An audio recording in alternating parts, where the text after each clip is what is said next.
una ciudad resiliente.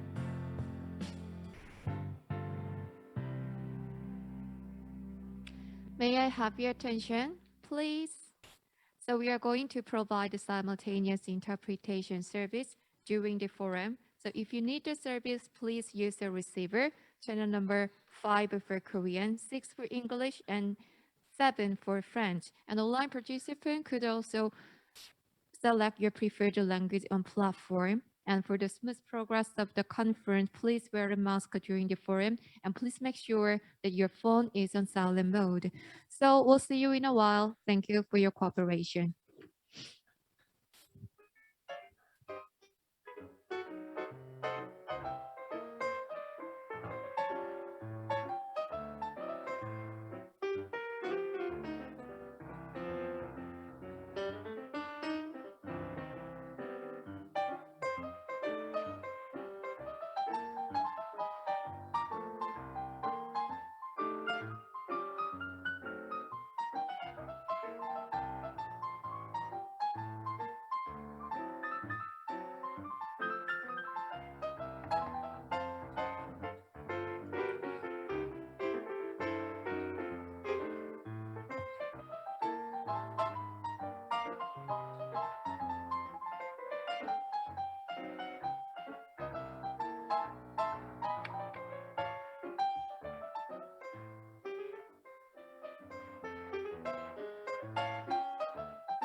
Hello, this is the technician from UNESCO.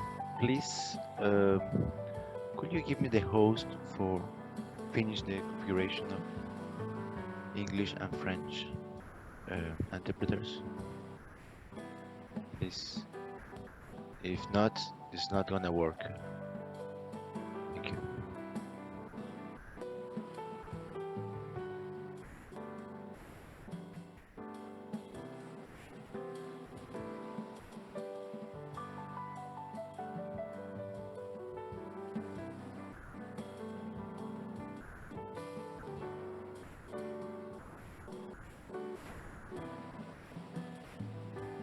Sarah Valencia, how are you? Good morning. All in the morning in Bogota.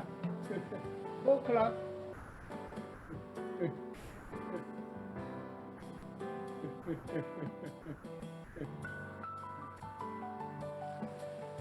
I cannot hear you because you are.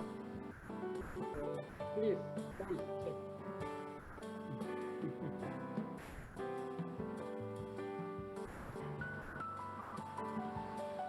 Hi, Sarah.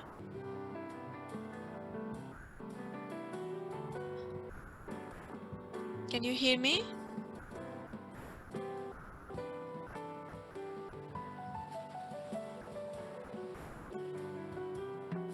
Hello, good afternoon and good evening for all of you. Yes, I can hear you. Can you hear me well?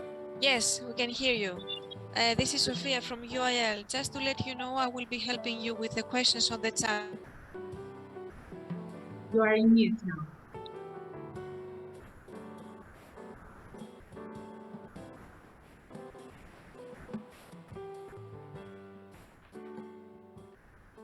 Moderator, Miss Sarah Valencia, can you hear me well? Yes, I can hear you. Yes, can you hear me well? Yes, I do. Oh, thank you. Sarah, Video quality, you Yes. mean? I will be helping you with the questions, sending you individually on Zoom chat, okay? And whatever. Yes, but your video quality is not good.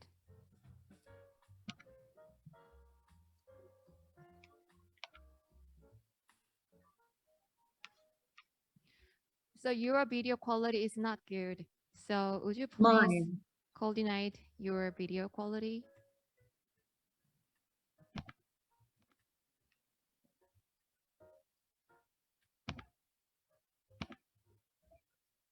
Yeah, it's better.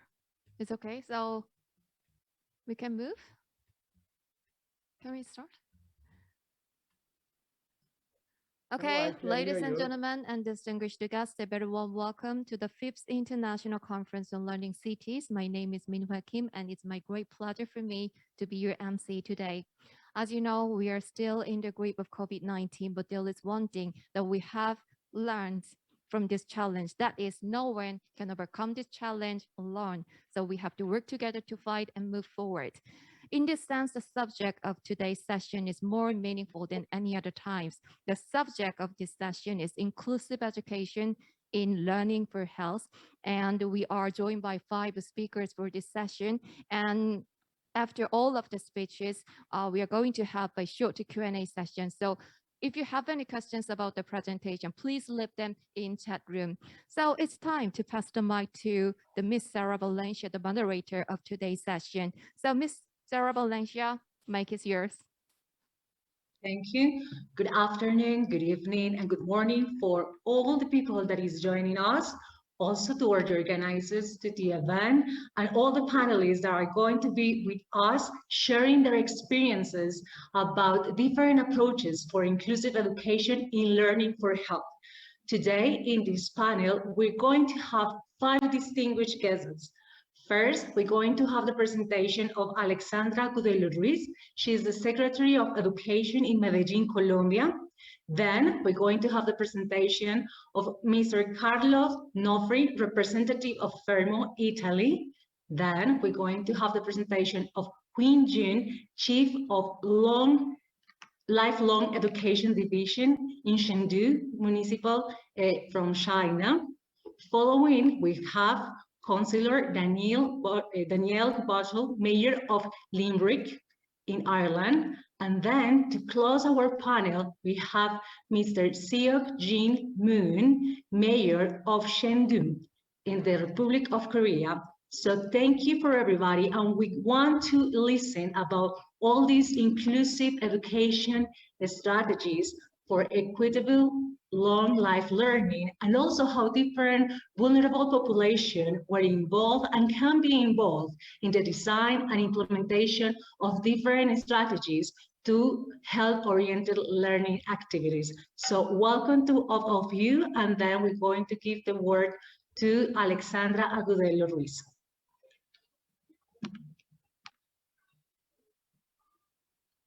Soy Alexandra Gudelo Ruiz, soy la secretaria de Educación de Medellín, Colombia, una ciudad resiliente, una ciudad del aprendizaje, trabajando de la mano de la UNESCO en grandes transformaciones educativas para nuestra comunidad. Nosotros venimos trabajando en una gran apuesta para la ciudad en estos últimos años y es la transformación educativa y cultural. Pensamos que esa transformación educativa mucho más importante, temas de resiliencia, temas cuando regresamos a la presencialidad, que ya hoy Medellín tiene el 100% de presencialidad en sus colegios, pero no ha sido fácil. Esos temas de alternancia, de los protocolos de bioseguridad en su momento, de seguir trabajando en ese sentido, ha sido fundamental para nosotros. Y toda la población educativa, toda esa comunidad educativa, los maestros, los estudiantes, en esa resiliencia, en esa capacidad de poder empezar de nuevo, poder trabajar en grandes actividades a través de programas, por ejemplo, como entorno escolar protector. Un buen vivir en la escuela para nosotros ha sido fundamental. La salud mental de todos ha sido también fundamental. Trabajar en eso, trabajar en formar y en educar para las emociones es un tema fundamental para Medellín. Definitivamente nuestra población es en gran medida población vulnerable. Estoy hablando de la población escolar de Medellín, más de 400.000 estudiantes. Y la pandemia para nosotros nos trajo unos grandes retos para ellos. Por ejemplo, en reducir esas brechas digitales, esas brechas de conexión, de conectividad para los estudiantes, ha sido fundamental. Empezamos la pandemia con casi el 60% o más del 60% de los estudiantes sin un equipo tecnológico, sin cómo conectarse, sin cómo tener comunicación. Hoy esa brecha ha bajado bastante, mucho, hasta tener casi solamente un 20%, que todavía sigue siendo mucho y que trae grandes retos, pero que venimos trabajando en eso. Estrategias con la empresa privada, haciendo una donatón tecnológica donde entregamos computadores a los estudiantes de Medellín, pero también hoy con una gran apuesta de entregarle un computador a cada estudiante de la ciudad, a cada uno de esos estudiantes que está matriculado en nuestro sistema educativo. Eso también es cerrar brechas, eso también traerá formar dentro de las instituciones de los estudiantes. Un gran reto y creo que lo hemos ido cumpliendo en conjunto con toda la sociedad, en conjunto con los rectores, con esos jefes de núcleo, con los maestros, pero también con la comunidad, con los empresarios, con fundaciones que se han unido a todo este gran proyecto de ciudad. Para Medellín es muy importante ese concepto que nos dice la UNESCO y que venimos trabajando en un aprendizaje para toda la vida. Un aprendizaje en el que quepan muchas estrategias, no solamente las escolarizadas. Y ahí toda la población y toda la comunidad trabajando en ello. Hace un momento lo hablaba referente a todos esos espacios que tiene la ciudad de aprendizaje, de una ciudad, una Medellín, una ciudad que aprende, una ciudad en todos los espacios que contribuye a aprender, en la cual cada uno de nosotros nos transformamos desde la cultura, desde la educación, desde la no violencia, desde la inclusión, con grandes estrategias que se pueden ir realizando y que efectivamente venimos realizando. Así que también lo no formal hace parte de esa educación en Medellín y de esa educación, o más bien de una ciudad que aprende y de una ciudad que aprende para toda la vida. Y bueno, para mí como secretaria de Educación de una ciudad del aprendizaje como Medellín, que fuimos sede de la 4ª Conferencia de Ciudades del Aprendizaje, hoy participar en la 5ª Conferencia Internacional de Ciudades del Aprendizaje es muy importante. Hoy desde una pantalla y que ojalá podamos vernos muy prontamente y que todo esto de la pandemia y del COVID-19 termine y que termine para la educación. Además, para que nos juntemos para hablar de esos grandes retos que nos va a dejar esta pandemia en tiempos del COVID-19 para las escuelas, para todos los estudiantes del mundo. Porque si hoy algo nos convoca es que realmente estamos viviendo de la misma manera la formación y la educación.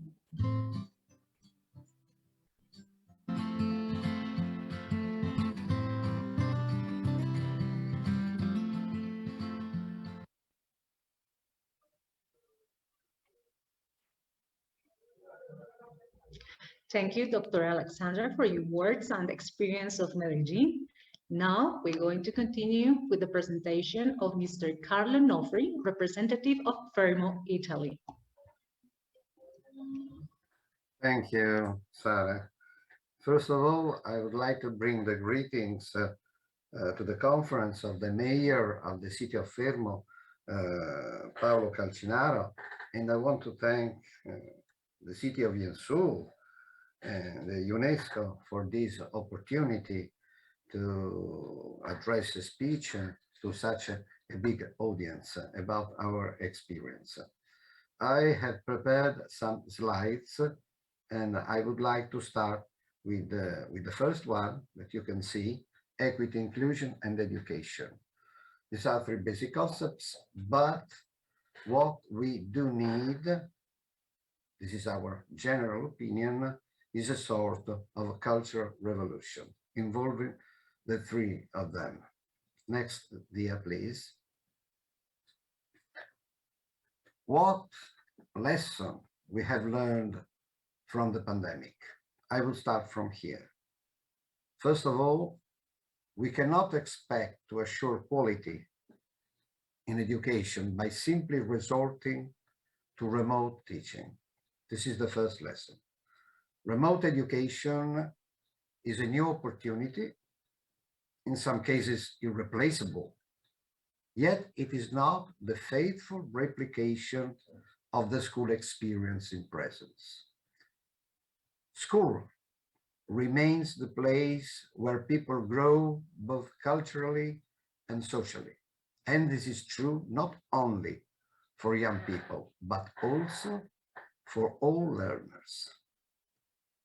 Moreover, inadequate availability of proper technology and broadband connections have proven to be an additional factor of social exclusion, particularly for disadvantaged and disabled people. Therefore, blended formats seem to be the best proposals for the future development of education, together with more investments to provide all learners with these equipments. But also, the way of approaching this process is important. Top-down and bottom-up responses. After having hoped that the pandemic could be defeated in a short time and that we could all return to the life we had before, today we know that we have to live with the virus for an indefinite period of time and find new forms for working, learning, and socializing. The global adherence of peoples to new lifestyles and individual behaviors cannot be based only on a top-down approach adopted by governments and health authorities. And bottom-up action is also needed, starting from local communities and involving all population. This is a concept that was underlined a couple of minutes before by the representative of Medellin, and we agree on that. The call for a cultural revolution. Everyone must be aware of the impact of individual behaviors on the health and the well-being of those who live with us or near us, in our building, in our neighborhood, in our cities. Next dia, please. So, education is the main tool for this cultural revolution. Adequate information, active involvement of citizens of all ages, community intergenerational projects are the key factors to ignite and boost a cultural revolution able to change individual behaviors of over 7 billion of people. And I'm sorry, but I cannot see any more the dia. Where is my dia?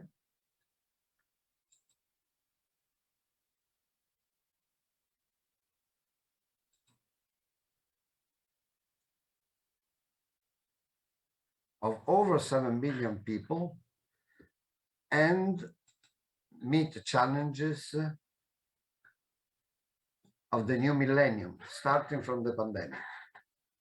This is what our city is trying to do by involving all the bodies operating in the formal, not formal, and the informal educational fields.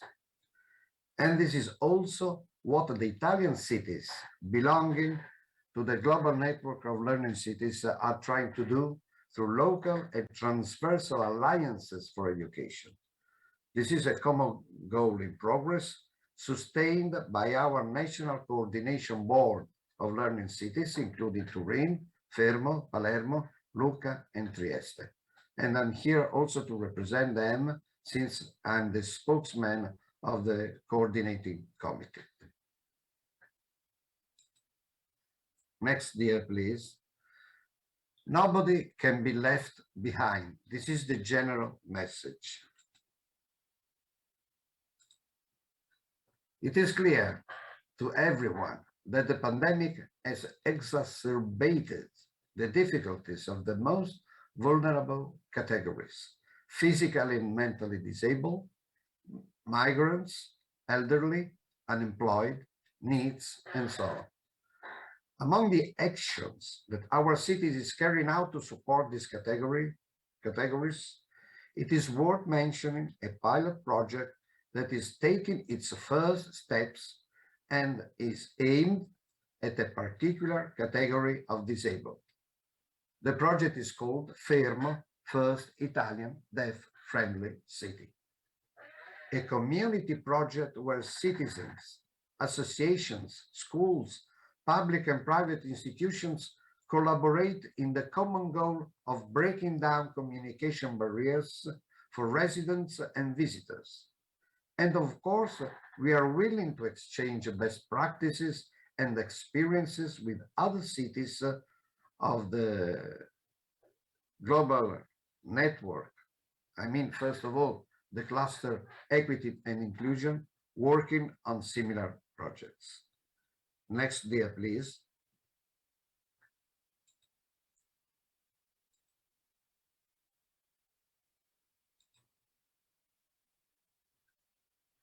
But the issues under discussion at this conference remind us that education today has as its primary purpose that of raising awareness, first of all among young people, of the global objectives that mankind has had to save the planet and make of it a healthy and comfortable place for everyone in the Anthropocene era.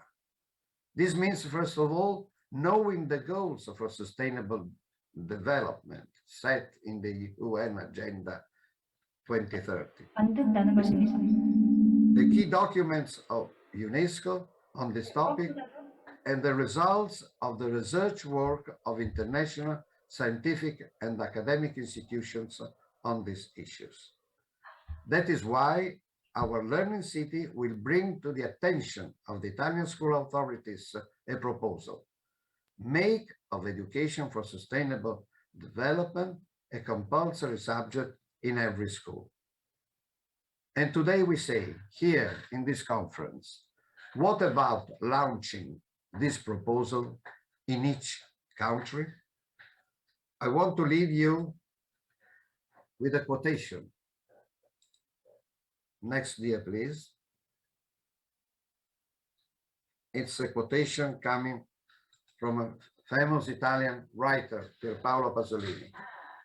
I believe in progress. I don't believe in development, and in this kind of development. And it is this development, if anything, that gives my joyful nature a tremendously sad, almost tragic twist. Thank you for your attention.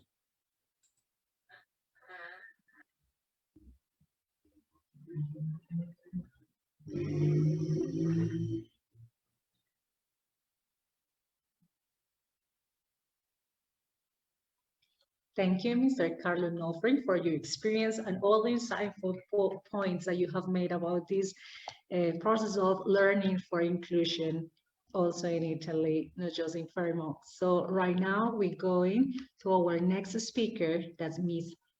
Qin Jun, Chief of Lifelong Education Division in Chengdu, China. Thank you.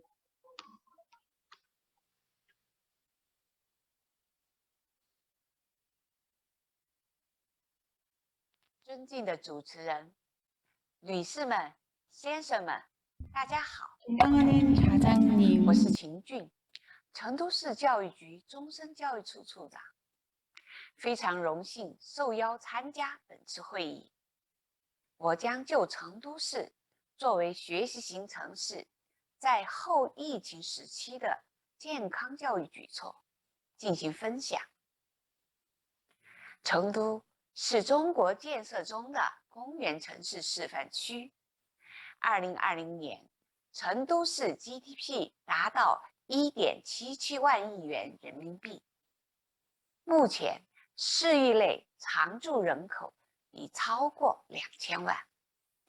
这座拥有2000多年文明史的古老而年轻的城市，之所以能够在历史上涵养大量人口并长期繁盛，得益于这座城市对文教医疗的一贯重视。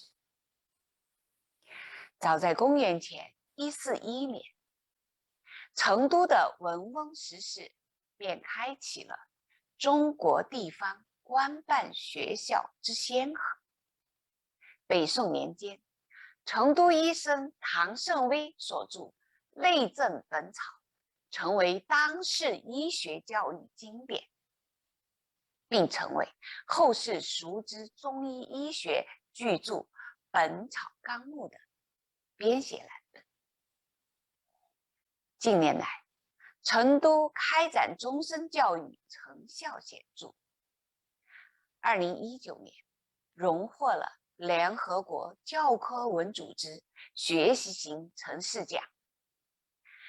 当前，成都正深化学习型城市建设，各领域终身教育实践活动在城市卫生健康事业融合发展中呈现出勃勃生机，主要表现在以下4个方面：一是强化阵地建设，整合健康资源。成都依托全国健康细胞建设工程，针对企业、村庄、家庭等场所进行分类的医疗卫生场景打造。在乡村，建设健康步道或游园，免费向村民开放，强调终身教育资源的开放供给，要求各个专业医疗机构每年要组织不少于6次的科普讲座。目前，成都共建成符合终身教育、融合医疗健康教育发展标准的街镇有108个，社区村312个，单位645个，家庭5194个。二是依托各类机构宣传健康知识。成都市政府的各个部门、各专业机构和协会通过各类社区信息平台，持续的向市民普及重大疾病防治知识，结合新冠肺炎疫情防控工作，向市民普及了医疗健康的基本知识和心理健康常识，印发市民爱国卫生要求、现代乡村卫生行为准则等资料，还举办了保护青少年远离传统烟草和电子烟，还有迎新村清洁家园等等专题讲座。2018年至2020年间，成都市累计举办了健康教育讲座3.6万余次，咨询5.3万余次，累计540万人次参加相关的线下学习。三是发动市民实施健康行动。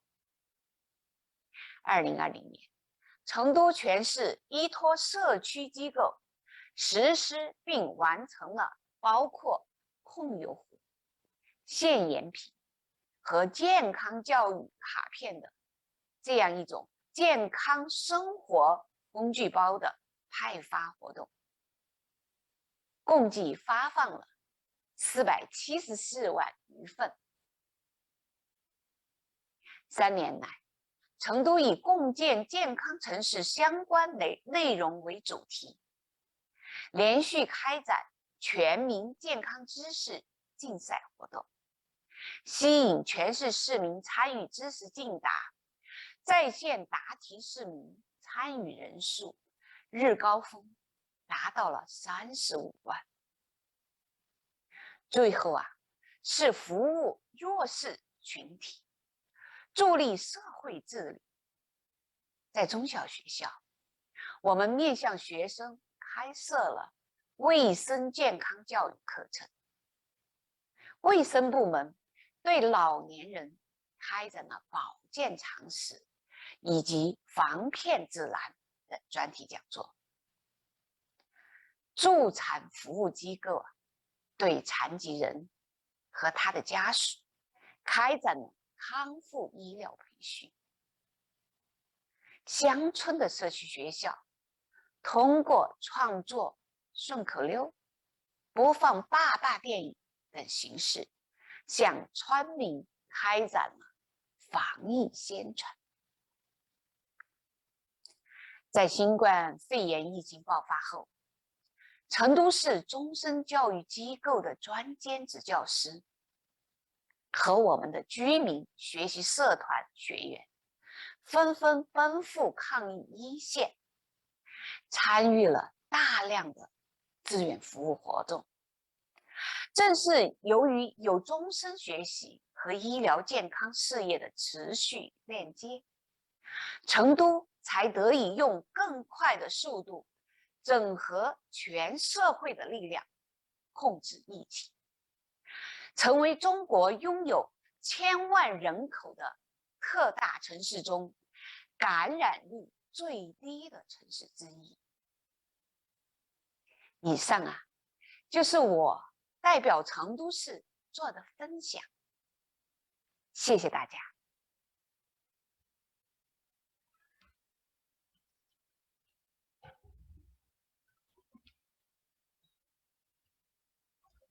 Thank you for those words and the insights that you have shared with us, and all the infrastructures and different activities that have been taking place in the city of Chengdu. Now we're going to give the floor to the Councillor Daniel Butler, Mayor of Limerick.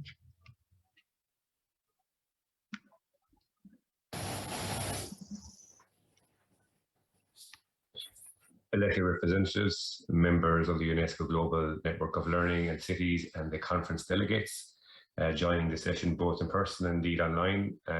As Mayor of the City and County of Limerick, I'm delighted to be able to speak to you today about learning Limerick, and more specifically, I suppose, about the approaches of inclusive education in learning for health. I suppose as part of this slide, by way of introduction, Limerick is located on the banks of the Shannon estuary on the west coast of Ireland, and its principal urban centre in the Midwest region, and is a driver for development and activity in the Midwest region.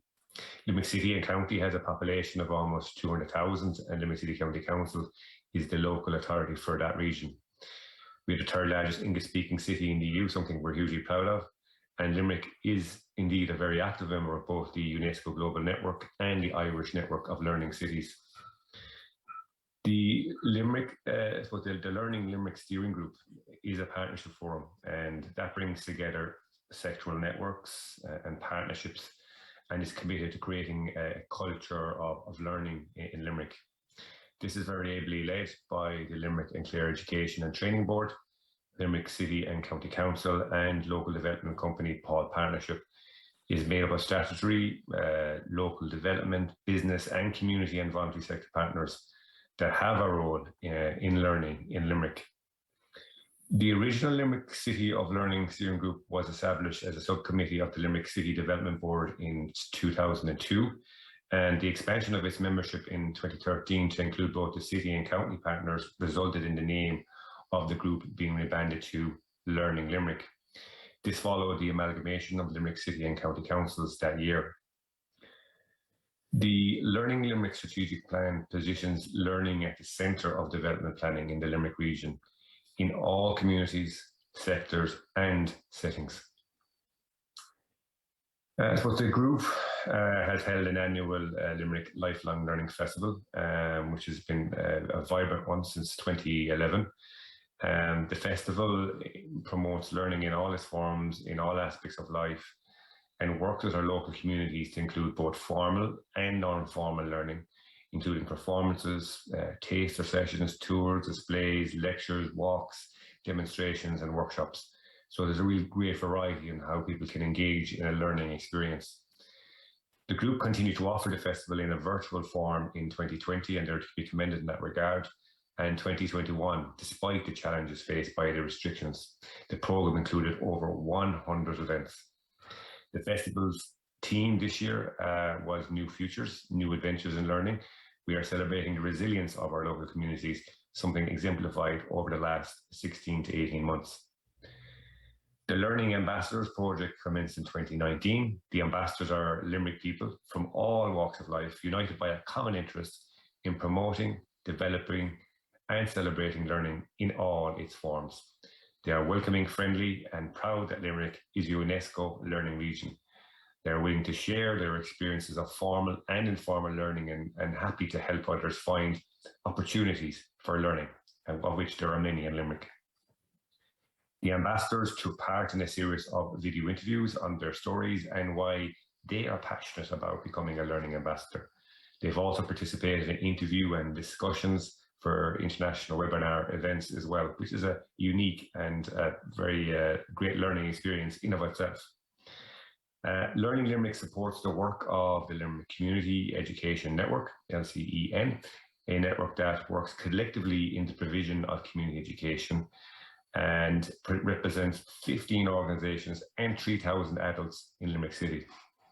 In April of 2019, the Learning Limerick Steering Group worked with the LCEN to launch the Limerick Learning Neighbourhoods, and this initiative takes the Learning City concept to the neighbourhood level and includes everyone from the neighbourhood, business, groups, local people, as all kinds of learning takes place in all neighbourhoods.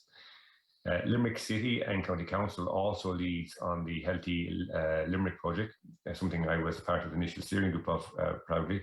And this project is funded by Healthy Ireland and is informed by the WHO definition of a healthy city, which is a state of complete physical, mental, and social well-being, and not merely the absence of disease or infirmity. Importantly, this project is locally driven and works with all stakeholders, including community partners, to ensure it is meeting local needs.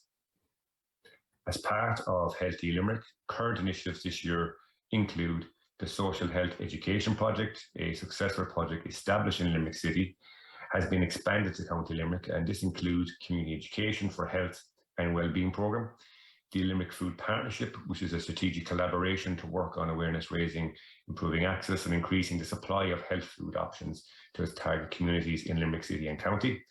The contactless drinking fountains have been installed in several locations in Limerick City and County, promoting the use of reusable bottles and providing free drinking water. And small grants were approved for 15 small community groups. And the Magic Tables for Libraries is a fun innovation designed for use by people with dementia, autism, and learning disabilities.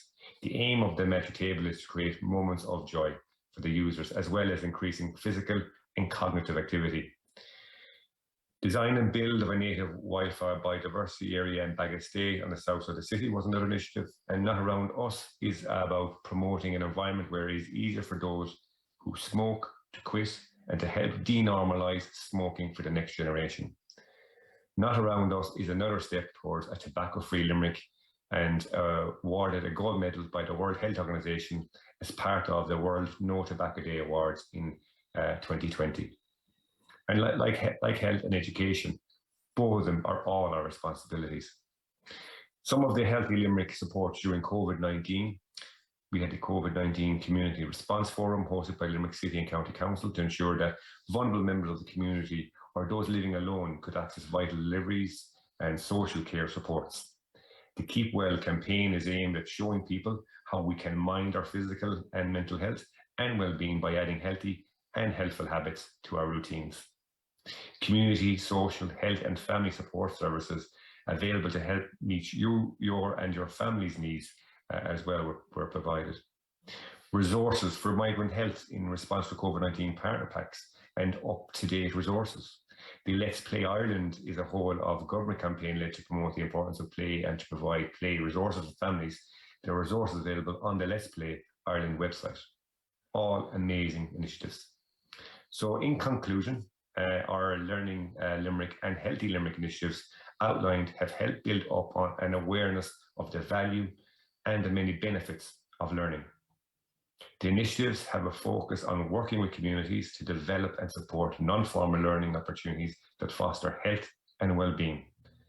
These grassroots projects, which are so important that they are grassroots, involve our local communities in design and ensure that the projects meet the needs of the target communities, particularly and including vulnerable groups. I suppose all I have left to say is thank you for your attention, and it is a pleasure to be with you here today. Please contact us via the details on screen if you would like to know more about Learning Limerick and the work that we do across the city and county. We'd be delighted to be of assistance. And all I have to say now is Gur Mila Mahagwith, Agus Guneri and Talib Gulia. Gur Mila Mahagwith.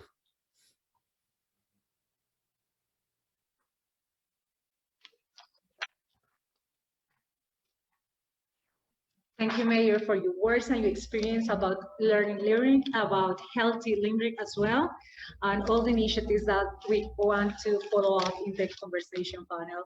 So finally, we're going to introduce the Mayor of, sorry for my spelling, Seodam Moon, Mr. Seok Jin Moon. Thank you.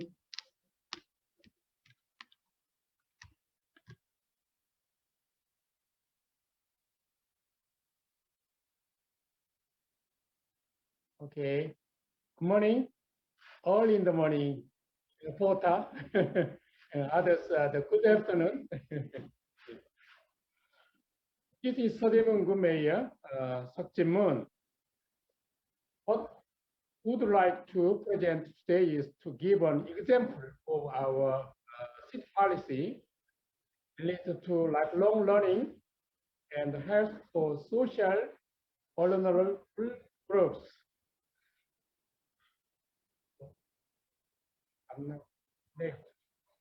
This is raised the 5-piece model in SDGs. People is the social dimension, planet is the environmental dimension, prosperity is the economic dimension. Two are the important elements of the conception of sustainability, underpinning the agenda, peace and partnership. Peace constitutes the fourth dimension of sustainable development. The ethical dimension concerns ideals and values such as equality, freedom, human dignity, and justice. Partnership describes the collective and collaborative approach required to implement the goals and achieve the universal engagement that is essential for the success of the agenda's ultimate aim is to transform the world.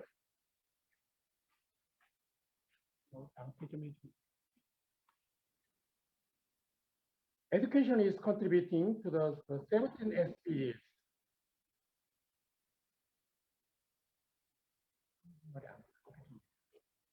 Education contributes to goals such as literacy education, mother's basic education, disease education, civic education, technical education, and environmental education for poverty reduction, health promotion, gender equality, and the environment. Next slide. This is about what can be done for green and healthy learning city. Learning cities promote education for sustainability development as a way to raise awareness of climate change, pollution, threats to the mental and physical health, and the need to protect the environment. Learning cities help citizens equip themselves with the knowledge and skills to effectively manage water and waste in the public and private sectors, improve sanitation standards, and reduce air pollution by using public transport and bicycling. Learning cities promote healthy work environments and expand recreational opportunities, including sports facilities and community gardens, to promote the happiness and well-being of all citizens. In addition, we actively provide educational activities related to nutrition and health. Next. This is tasks related to the health of the learning city. First, promotion of information campaigns to encourage disease prevention, education, and health checkups. Second, provision of the health management service for the underprivileged and health-related educational materials. Third, host health and wellness sports events. Fourth, provision of health-related learning materials and counseling services in consideration of children, disabilities, and gender. Fifth, health promotion campaign, health-related information service. Next, Sademugu has a community welfare plan every 4 years. We have plans for the vulnerable groups in the region, such as issues related to the elderly, children, and disabled, youth housing issues, and the migrant women. Next. Sademugu has been a health-related lifelong learning program with universities since 2009. Programs are health peace sommelier, elderly healthcare activities, brain health trainer, first aid, children's psychological guide, violence prevention counseling, silver health manager, alternative health care, and Happy Smile Healthcare. Next, please. I would like to introduce you to health-related lifelong learning in learning communities. Urban Small Learning Communities, Foro is a program where instructors visit vulnerable groups. We support the following programs: healing health, gymnastics, and recreation, dementia prevention, silver cognitive play guide. Ha-ha-ho, ha-ho is sound of laughter, gymnastics class. Healing yoga to find youth, 100 years old stage, health gymnastics. Next page, yeah. I introduced about communities' lifelong learning combined with the elderly welfare system. We introduced the combination of the welfare system and the learning system. This is Hongjae Community Center's portal.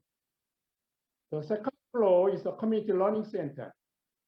And the first floor is the Senior Citizen Hall. According to the characteristics of the space, learning for all ages is being activated. Next page. This is lifelong learning combined with the healthcare system. Ha-ha-ho Community Center combines a medical system and the learning space.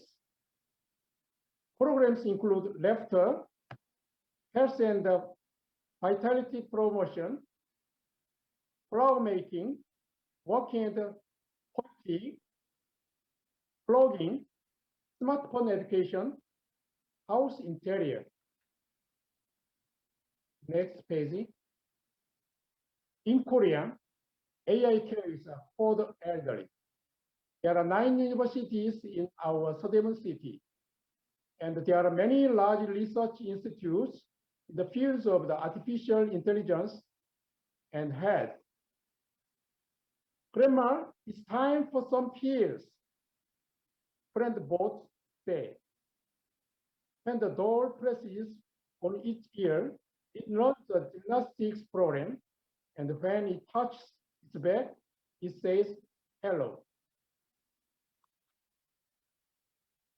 Next is our Ansan Mountain. Urban systems affect health, I think.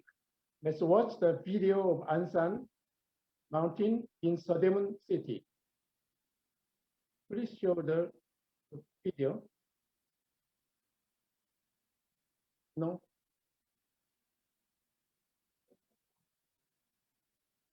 Okay.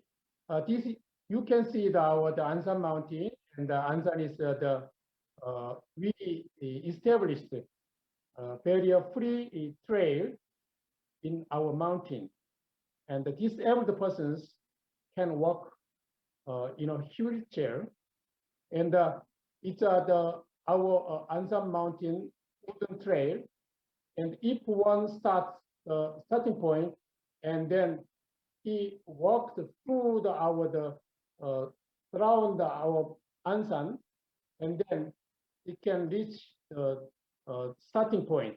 It means circulation wooden trail. I'm sorry, you cannot see our video. And next page. Urban systems have the direct impact on the health of citizens. This data is the health statistics data of Seoul City. This is a data analysis of rankings among 25 cities in Seoul. Metropolitan Seoul compounds is 25 small cities like the southern city. And the comparative statistics before and after the creation of the working system in Ansan Mountain, the obesity rate fell from the 11th to 19th. The stress perception rate fell from the 13th to 25th. And the depression experience rate fell from the 7th to 23rd. The working practice rate went from the 25th to 4th. It means health concern, the Ansan wooden trail is very good to the citizens. So many people walk and utilize this wooden trail, and they can walk 2 hours for circulating the mountains. And many people like to walk. So you can see the data. The data means many things, the good effectiveness. So our southern cities are very happy because of these health conditions. So I think next page, all means all is a value that city policy makes the most remember, I think. I mean, which policy is happy to the people. I think if we made the food health circumstances, then our citizens can enjoy the health program and much more healthier than before. And many cases, especially under the COVID-19, our citizens can obtain the information from our city hall and they can divide opinions. So they can get the right information, not fake news. So it's the great impact to make the health society. So from next month, our COVID-19 situation will be more better, and we release the meetings each other. Of course, there are some conditions. If they vaccinate, then release the number of the meetings. Anyhow, after the booster shot, the condition will be better, I think. Anyhow, I am stressed again. All is all. Thanks for listening to the presentation. Thank you.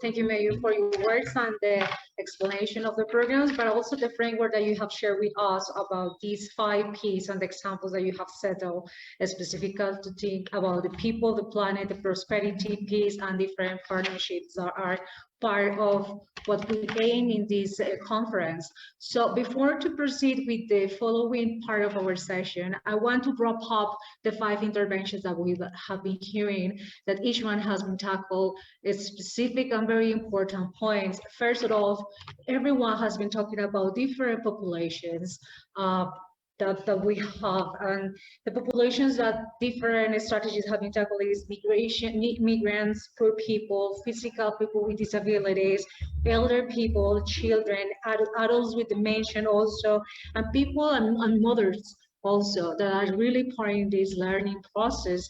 Also, we have been discussing and we have been hearing about our panelists about the different topics that have been addressed for education, like the importance of mental health, to talk about inclusion, about good communication, to include different communities, as example that we hear about Italy, the promotion and prevention strategies that have been in place also to decrease risk of death, also to promote physical activities, to decrease the smoke, alcohol intake, and also one part that is quite important is for children, and how people can identify and recognize risky behaviors.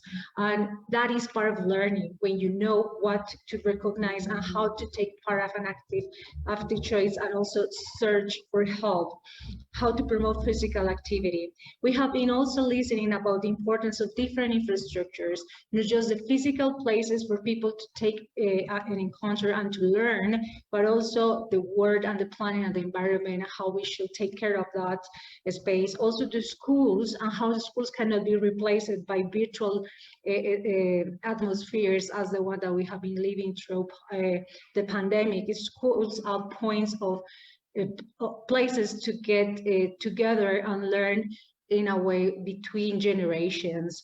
Also, the villages are quite important in the construction or infrastructure, as hospitals, as community centers, and these centers are quite important for learning and knowledge exchange.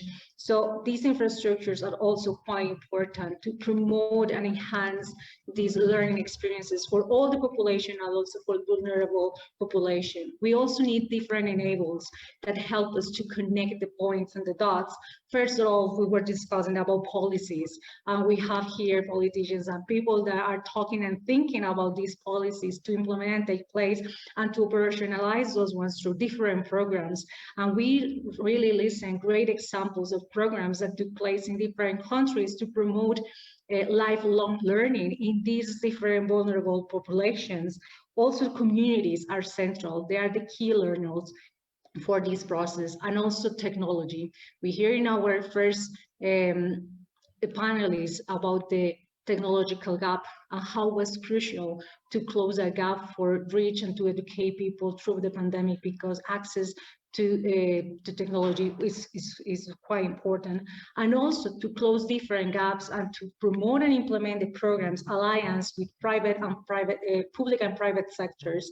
This is not just a public topic to discuss. The private sectors can be involved, can be an active actor in these activities. And also the role of individuals. We listen a lot about the agency of the individuals in society, how the attitudes and behavior impact others, but also they are active recipients of learning and knowledge to transform the communities. They are quite crucial. Teachers, farmers, are part of our communities, and they play an important role. So this is part of what we were discussing. Basically, what we are looking with this framework of infrastructure, different enablers, identify key topics to address, and tackling the population we want. And I think that we all agree that the change is to create lifelong learning programs in our cities, create a culture of learning across all ages, and in being inclusive with all the populations that we have, to empower people also to be part of the community, to take action, and to keep growing in an inclusive space, which means that we are creating safety space that are inclusive for all, and finally, to meet the sustainable goals that is part of our commitment, also being part of the UNESCO network. So this is to wrap up all these 5 interesting presentations and experiences that we have. So we want to listen to the questions that all our participants and people that is listening to us have. But first of all, before starting to receive those questions, I want to pop up one to our panelists that is, in this framework, how in your cases can vulnerable and excluded groups be empowered and be integrated in health-oriented learning activities? So if someone wants to raise your hand, feel free to answer the question, or we can start with the Mayor of Limerick.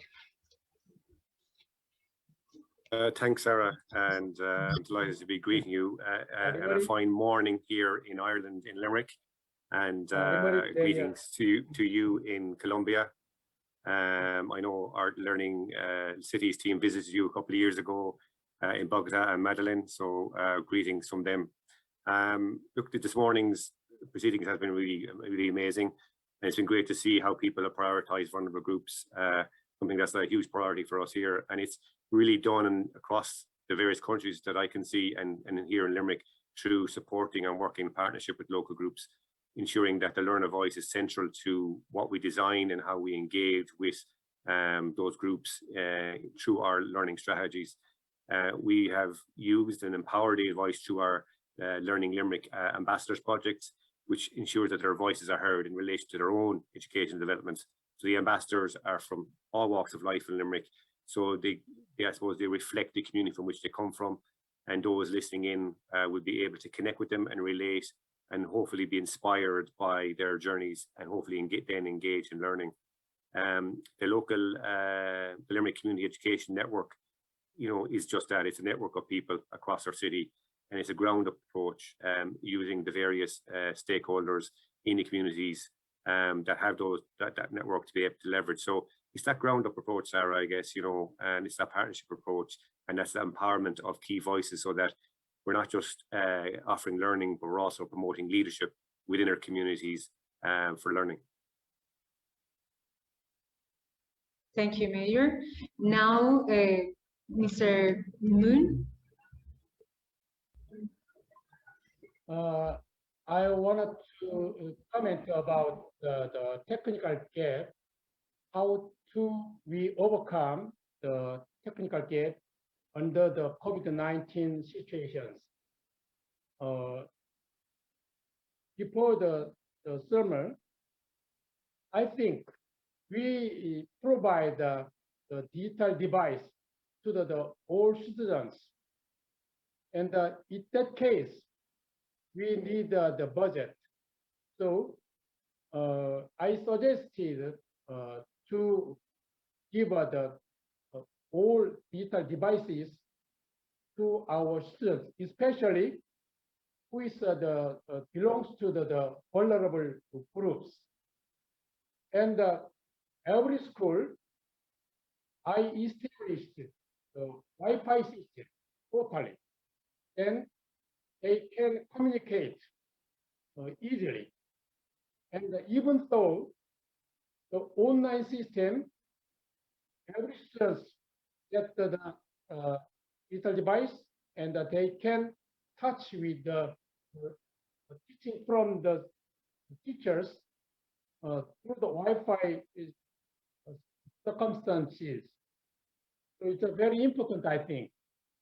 It's to overcome the digital divide. We need a budget for that. And I persuaded the other mayors in our Seoul metropolitan cities, and we compromised our opinion, and with the collaboration with the mayors, we can provide digital device to every student and Wi-Fi system to our schools. For the development of the technology, we need more educational part support by budget, I think. So if possible, let's have the mind to give a more budget to the education part, I think.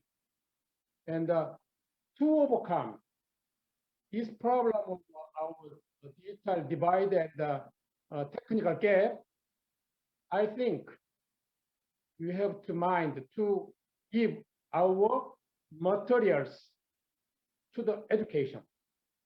That's my opinions and my experiences.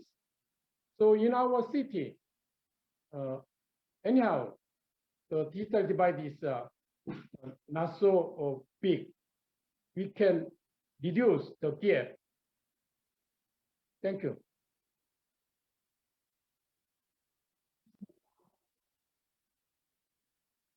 Talking about inclusion, I want to ask a question to Ms. Carlo Nofri, because you share one experience about a program for deaf people, and it is challenging. And I want to understand if you can tell us about the experiences and the barriers that you foresee, and how you overcome these barriers, and how you include and make this process really participatory and engaged with different communities. Okay, this is a typical community project. The success of this project is strictly related to the capacity of involving all the community, since all the city should become welcoming, not only with people, deaf people residents, but also with the people coming from outside, then visitors, tourists, and so on. And this is the practical also demonstration that to invest on inclusion has also economic advantages, because a city more welcoming for deaf visitors means a city able to attract even more tourists. So there is also a good impact on the local economy. That is something really unpredictable, but it's a real effect. But I would like to add a consideration on the previous question. How you asked, it is possible to increase inclusive education in practical terms, if I intended well your question. Well, we think in Fermo that a key role should be played by non-formal education. Recently, we have opened an open university for adults because we believe that we have to multiply the opportunities of learning beyond the formal borders of the school system. Because in that more informal atmosphere, it's easier to involve different generations I want just to make an example. The digital divide, how to fill the technological gap when we talk about elderly. The best thing to do is to activate cooperative learning. That's to say, cooperation in terms of learning and teaching between old and new generations. Since we know that the new generations are terribly expert of technologies. So we have to activate also different energies. So we have to think about learning beyond, I repeat, the walls of the schools. This is our recipe. I don't believe it works everywhere, but it is resulted in a good solution, in a good practical solution involving of the community and also empowering citizens and activating that bottom-up approach as well. I was insisting in my intervention on that. Not only top-down strategies, but also bottom-up approaches, because in this way we can unchain unpredictable energies which we can find in our communities. Thank you, Mr. Carlo. So this is leading us to a follow-up question about that. So we were talking about programs, policies, and you are a key defender about bottom-up approaches. So I want to ask also to the two mayors that we have, how from your position you support bottom-up initiatives led by the community? So how you can recommend and what advice can you give to other mayors and other cities to promote these bottom-up activities that are taking place actively in our communities? So I don't know who wants to start. Mr. Daniel? Yeah, sure, I'll go, Sarah. Thanks very much. Yeah, look, I suppose in Limerick we have a festival, the Lifelong Learning Festival, and that promotes, I suppose, learning in all its forms, and it takes many forms, and we've spoke about that already. You know, both the formal and non-formal learning. Sometimes non-formal learning can be more important because, especially for vulnerable communities, it provides an access way into more formal education. More formal education can be quite intimidating and quite demanding for somebody. So having that non-formal learning opportunity can be a great gateway. So it's about broadening that offering, and with particular emphasis on community learning and opportunities for those vulnerable groups to get the support that they need to participate. And through the learning festival, it creates a kind of a fun and accessible way of engaging in learning in a new and creative way. And the festival itself includes events from all its partners, and that's communities, well, schools and partners at all levels of formal education system. And the events are targeted towards individuals, communities, as well as families throughout, because we know that, you know, in terms of education, and you know this yourself in relation to education and health, is that, you know, if we can get access to families and we can educate whole families, the outcomes are far greater. And certainly that's the same, we experience the same case here in Limerick in terms of learning outcomes. If we can get a whole family approach, then we get greater outcomes for both the individual and the collective. And I suppose for Learning Limerick does this through having all sectors represented in the steering group and having an organising committee for the festival as well that relates to all those projects. So it's having a really broad umbrella of representatives to ensure that we have a connection to all our communities and to ensure that we do that in a very creative and accessible way, and a way that doesn't create more structures that can become barriers to engagement. So I think we've done that quite successfully here in Limerick, and it sounds like many others have succeeded in that regard in terms of the panel members. Thank you, Sarah. Mayor Moon, do you have something that to contribute?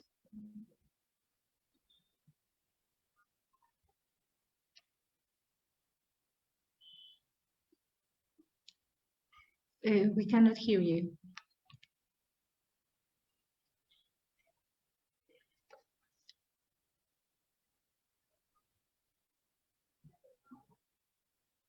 Right. Yeah. from the bottom-up method,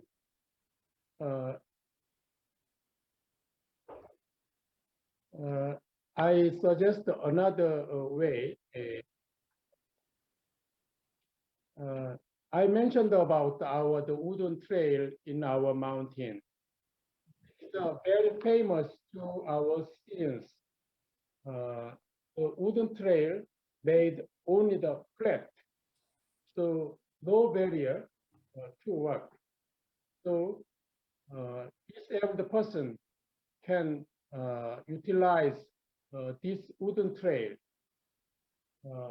because there is no stairs and the total length is 7 kilometers, and a normal person can walk 2 hours from starting point and circling. After then he reached the starting point. Then we don't need to education. Walking is very helpful for your health, but we made the good environment to walk, easily walk. Then every person easily take walking every day. In our statistics, our rate is very better than before, and I think this is one way, not to say please walk, but not like that. We made a good wooden trail. After that, everyone can walk, enjoy the walking. Then our health standard is up. And I wanted to make the pedestrian streets in our cities, especially Yonsei University and the Sinchon subway station.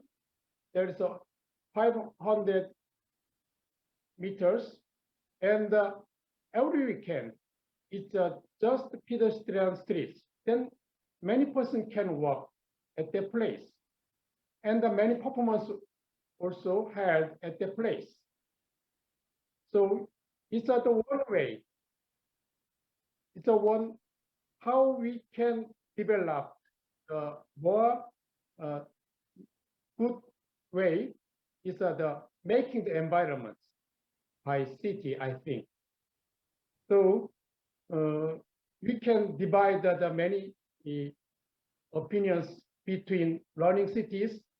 Then it will be very helpful to make the good policy to every learning cities. So through this session, I also get the good ideas from you. So thank you for that. Thank you, Mayor. So now we are finishing our panel.